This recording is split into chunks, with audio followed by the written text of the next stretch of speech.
30-40টা অভিযোগের ভিত্তিতে, মানে সম্পত্তির অভিযোগের ভিত্তিতে আজকের কেস স্টার্ট হচ্ছে। আপনারা জানেন আমাদের সম্মানীয় মুখ্যমন্ত্রী বলেছেন, শুভেন্দু অধিকারী মহাশয় বলেছেন, কোনোভাবেই এগুলো বরদাস্ত করা হবে না এবং সেটা হবে না। এবং কালকের আইনও আমাদের পাস হয়েছে পার্লামেন্টে, বিধানসভাতে, এবং সেটা লাগুও হতে চলেছে। এবং এগুলো সম্পত্তি, এগুলো যেগুলো ভুয়োভাবে তৈরি করা হয়েছে, জাল করা হয়েছে, এবং তৎকালীন ভিডিও কিছু সহযোগিতা ছিল এবং বিএলআরও থেকে কিছু সহযোগিতা করে এসব জিনিস করা করে। শুধু ফলতা না, ফলতার আশেপাশে বিভিন্ন জেলাতেও এই জিনিসগুলো করা হয়েছে। তা উপযুক্ত বিচার হবে। এবার সাধারণ মানুষের সম্পত্তি ভয় দেখিয়ে, ভুল বুঝিয়ে, বা কিছু বিএলআরও থেকে কাগজপত্র এদিক ওদিক করে এসব করেছে। এবার প্রকাশ পাচ্ছে, সাধারণ মানুষ এতদিন বলতে পারেনি, এবার বলছে। তাদের গণতন্ত্র ফিরে এসছে এতে, ফলতাতে। সেই জন্য আজকের পারছে তারা বলতে। অনেকের নামে আছে, ওনার স্ত্রীর নামে, ওনার নামে, ওনার সালার নামে, সাইদুলের নামে, এরকম সাইদুলের আবার স্ত্রীর নামে, এরকম বিভিন্ন লোকের নামে, আর কিছু ওরা সাগরেদের নামে করে রেখেছে।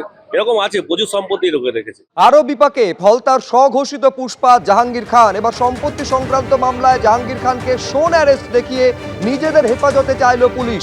আরো বিস্তারিত আমরা এই নিয়ে জানবো, কথা বলবো। পার্থ প্রতিম ঘোষ আমাদের প্রতিনিধি রয়েছেন। পার্থ, তুমি ইতিমধ্যে দেখেছো যে জাহাঙ্গীর খানের যে সম্পত্তি, সেই সম্পত্তির তালিকা পুলিশ তৈরি করছে এবং সেক্ষেত্রে প্রায় 60টির উপরে দলিলের হদিশ তারা পেয়েছে। এবং এর পাশাপাশি জাহাঙ্গীর খানের নামে ফলতা থানায় আরো অভিযোগ দায়ের হয়েছে। যে অভিযোগে বলা হচ্ছে, যেমন ফলতার বিজেপি নেতা তিনি অভিযোগ করেছেন যে 2016 সালের পর থেকে দেখা যাচ্ছে জাহাঙ্গীর খান, তার স্ত্রী এবং তাদের যে আত্মীয় স্বজন, তাদের নামে সম্পত্তি ক্রমশ কিন্তু বেড়েই চলেছে। এবং সেই যে সম্পত্তি বেড়েই চলেছে ক্রমশ, এবং সেই জায়গায় তারা মনে করেন যে এক্ষেত্রে কিন্তু তদন্তের প্রয়োজন রয়েছে।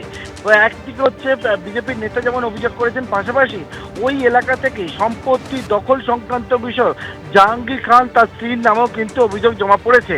এবং সেই অভিযোগগুলোর পর আজকে জাহাঙ্গীর খানকে অন্য অপর যে মামলায় নিজেদের কাস্টাডিতে রেখেছিল পুলিশ, সেই মামলার পর জাহাঙ্গীর খানকে আজকে আবারও আদালতে পেশ করা হয়েছে। এবং সেক্ষেত্রে হচ্ছে সম্পত্তি সংক্রান্ত মামলায় জাহাঙ্গীর খানকে এবং তার স্ত্রীকেও নিজেদের হেফাজতে আবেদন জানানো হয়েছে। ইতিমধ্যে ডায়মন্ড হারবার আদালতে সেই শুনানি পর্ব শেষ হয়েছে, কিছুক্ষণ পর রায় দেওয়া হবে। তবে পুলিশ জানাচ্ছে এই সম্পত্তি সংক্রান্ত মামলাতেও জাহাঙ্গীরের নামে এফআইআর রয়েছে এবং সেই এফআইআরে শোন অ্যারেস্ট দেখিয়ে নিজেদের কাস্টাডিতে আবেদন জানানো হয়েছে পুলিশের তরফ থেকে।